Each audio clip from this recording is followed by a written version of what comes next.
Hello and welcome. My name is Alireza Sedarat. I'm going to be talking about ESD and advanced endoscopic resection techniques. So indications for endoscopic resection in general, it's removal of a precancerous or very specific early cancerous lesions of the GI tract with an intention of prevention of progression to cancer or potentially a curative resection of an early cancer within strict criteria. Usually, obviously, these patients are going to be asymptomatic. Contraindications are generally situations where the patient is unlikely to benefit or is likely to be harmed by resection. So if someone is very sick or has a limited life expectancy and isn't going to live long enough to have a situation where preventing a cancer is of significance, doesn't make sense to undergo these types of procedures. And they won't benefit if there's a suspicion of a deeply invasive cancer or if you a priori predict that there's a high risk of lymph node metastasis. We'll talk about that in some depth. So what do we talk about when we're talking about EMR? It's endoscopic mucosal resection. It's a snare-based procedure, and it's an extension and evolution of submucosal injection and polypectomy. It may be en bloc for lesions up to 2, perhaps even 3 centimeters, but generally anything more than roughly 2 centimeters will be a piecemeal resection, which matters, and we'll get into that. ESD, endoscopic submucosal dissection, is a knife-based procedure, and its main goal is ensuring en bloc removal irrespective of size. Eftr, endoscopic full thickness resection, means exactly what it states, where you're not just removing mucosa and some submucosa, but all wall layers, including the muscle layer and serosa where appropriate. And there's other variations that we won't really get into, sort of investigative hybrid procedures, submucosal tunneled resection, muscular dissection. These are being evaluated and evolving. So the merit of ESD is that it allows en bloc resection of GI tract tumors irrespective of size. And that's it. This merit, though, comes at a cost of difficulty, longer procedure time, and higher rate of complications. So as you keep that in mind, we want to get a global idea of what we want to do. We want to do the job successfully and safely to the benefit of the patient, and we want to define what that benefit is.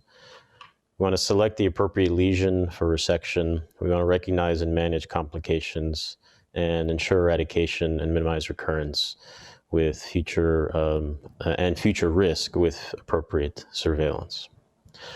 Don't kind of do it partially. You shouldn't attack something if you don't have enough time to remove it completely. Don't, if you're thinking of sending someone over, don't biopsy too much or too deeply. It can cause submucosal fibrosis.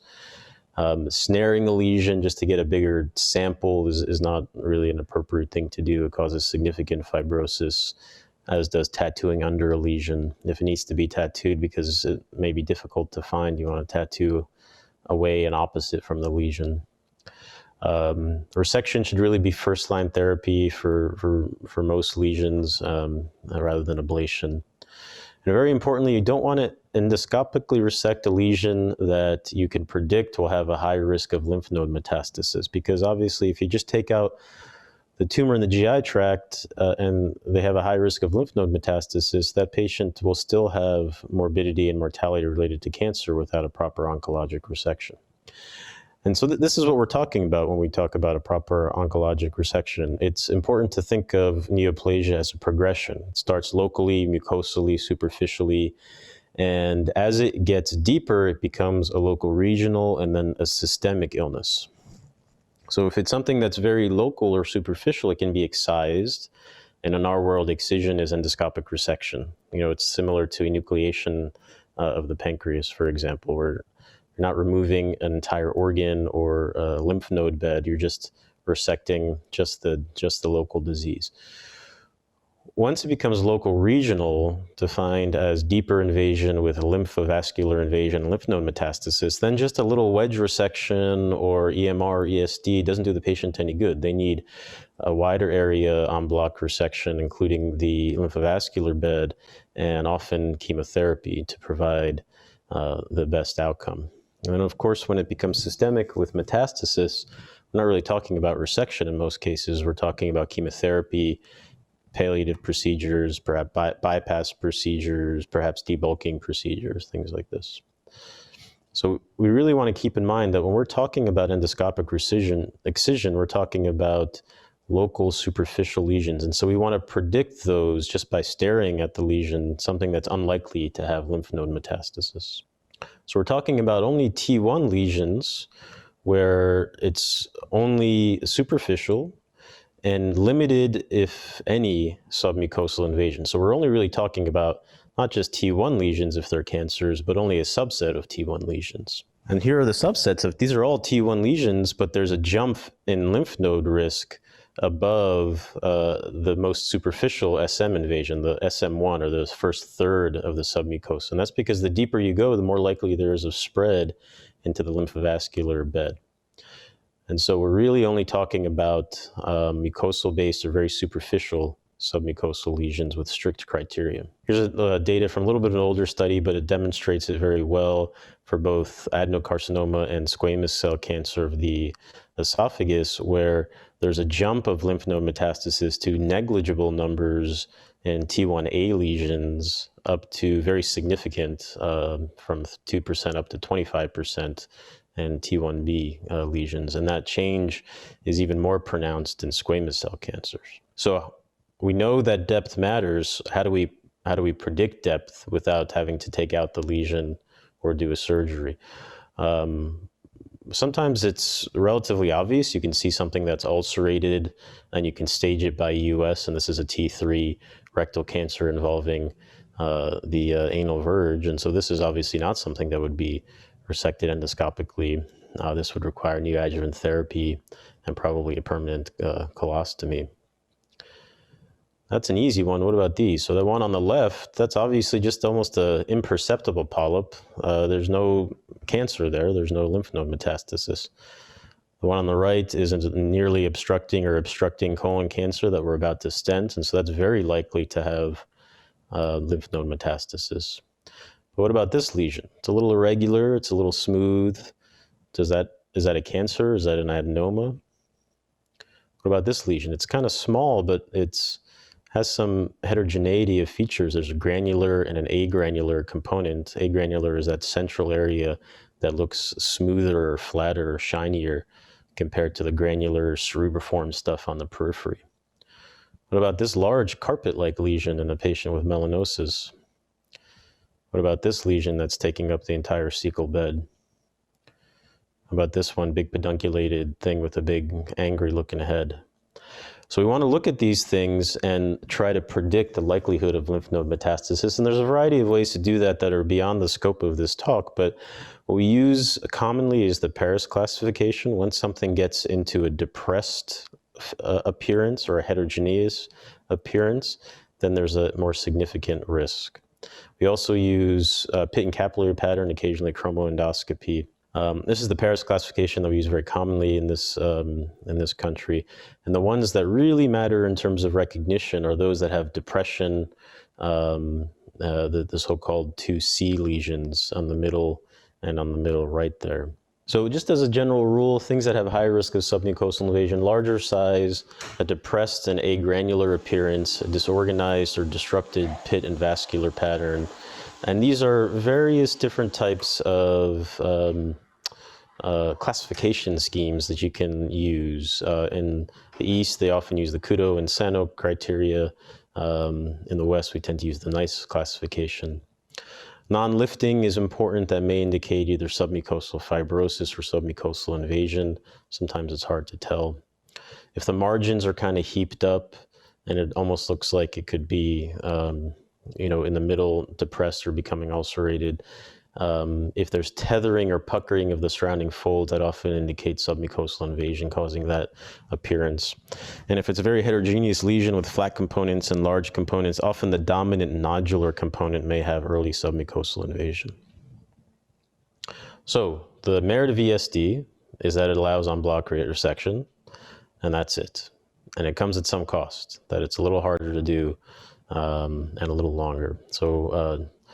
So why would we do it? the reason to do it is that en bloc resection is important to not so much for us as proceduralists, but almost we do it more for the pathologist, because we want to give a nice, properly mounted en bloc specimen for accurate histopathologic assessment and staging to tease apart that little microanatomy, if there is submucosal invasion of the depth. So teasing apart SM1 versus SM2 is essentially impossible to do if something is taken out in many pieces. And so we need that determination of accurate staging to know if we've done what we would term a cure, or if that patient has an unacceptable risk of lymph node metastasis because there's deeper than expected submucosal invasion to go to surgery. And very importantly, there's also a decreased risk of residual or recurrent lesion, either adenoma or cancer, after resection. So clearly, piecemeal EMR has a higher residual rate at surveillance compared to ESD. This can be overcome with close surveillance and resection, particularly in the colon. However, in the stomach and for squamous cell cancer of the esophagus, so for early gastric cancer or for early squamous cancer of the esophagus, ESD is preferred over piecemeal EMR because the recurrence rate and failure eventually of endoscopic therapy, despite repeated attempts, is higher in these situations. So that's why this technique and technology evolved in Japan and China and Korea, where these entities of early gastric cancer and squamous cell cancer of the esophagus are more common. So practically speaking, ESD is most important, therefore, for superficial squamous neoplasia of the esophagus, early gastric neoplasia, large rectal lesions, where you want to ensure eradication because the consequence of failure may potentially be a colostomy, depending on the location of the rectum. Similarly, lesions involving the dentate line, it's very difficult to precisely ensure a margin with a snare as opposed to a knife. And in selected colonic lesions with suspicion of early SM invasion. And this is really where it's been a little difficult to adapt the utility of ESD in the United States, because for, I'd say, probably more than 90% of colonic lesions referred for resection, EMR is perfectly acceptable. So this is a good example, though, of one that perhaps ESD may be considered. It has that sort of depressed or flat central agranular portion. This is predicted to for sure have high-grade dysplasia and may have early submucosal invasion. And if you can take this out on block, and you may be able to take it out on block with a snare, but you're more likely to do that precisely and reliably with ESD. But if you can do it on block, you can ensure accurate histopathologic staging and allow you to make appropriate clinical decisions. So we've already discussed that pre-resection assessment is super important.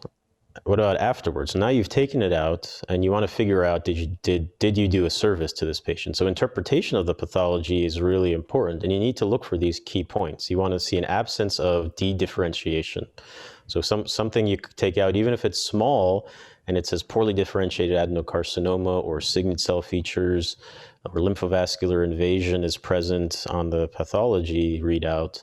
Even if you get it out on block, even if the margins are clear, the risk of lymph node metastasis jumps into the 20s, 30s, 40%, depending on the situation. So those are very, very important. Similarly, if you biopsy something and it already comes back even before you take it out as poorly differentiated, you really should reconsider endoscopic therapy because they have a high risk of lymph node metastasis. In different organs, the depth of SM1 is different for lymph node metastasis. And in the colon, it's up to 1 millimeter or 1,000 micrometers. In the stomach, it has to be less than 500 micrometers. In the esophagus for squamous cancer, it's as little as 200 micrometers. So even very superficial squamous cancer rapidly has lymph node metastasis. And of course, clear margins are one of the merits of ESD. Deep margins are more important than lateral margins for reasons that hopefully are obvious by now. So we'll talk about EFTR. It's akin to a surgical wedge resection in that you're taking out a chunk of the GI tract. And it's a technique and a technology that's an evolution.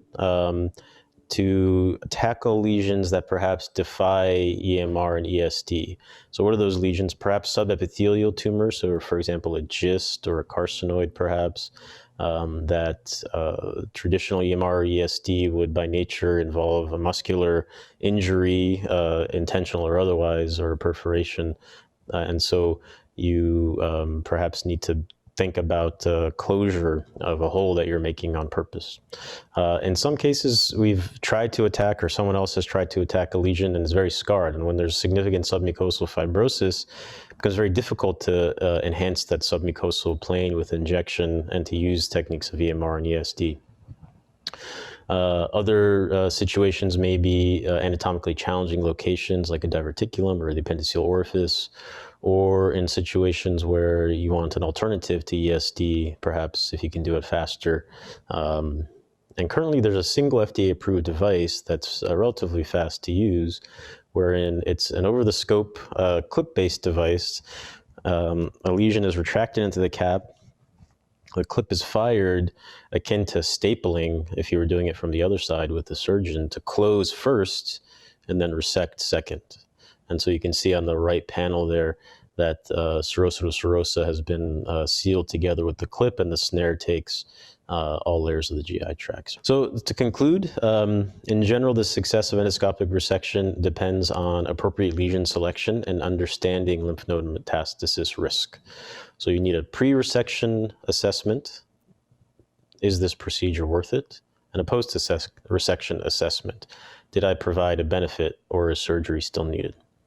ESD provides a means of en-bloc resection to allow adequate staging and assessment of curative intent, and also a means of really decreasing recurrence or residual rate compared to snare-based or EMR piecemeal techniques. Full-thickness resection is an amalgam of techniques and technologies and evolution, and in my mind is particularly useful for scarred residual colon adenomas and small subepithelial tumors. So that's it. Thanks very much for your attention.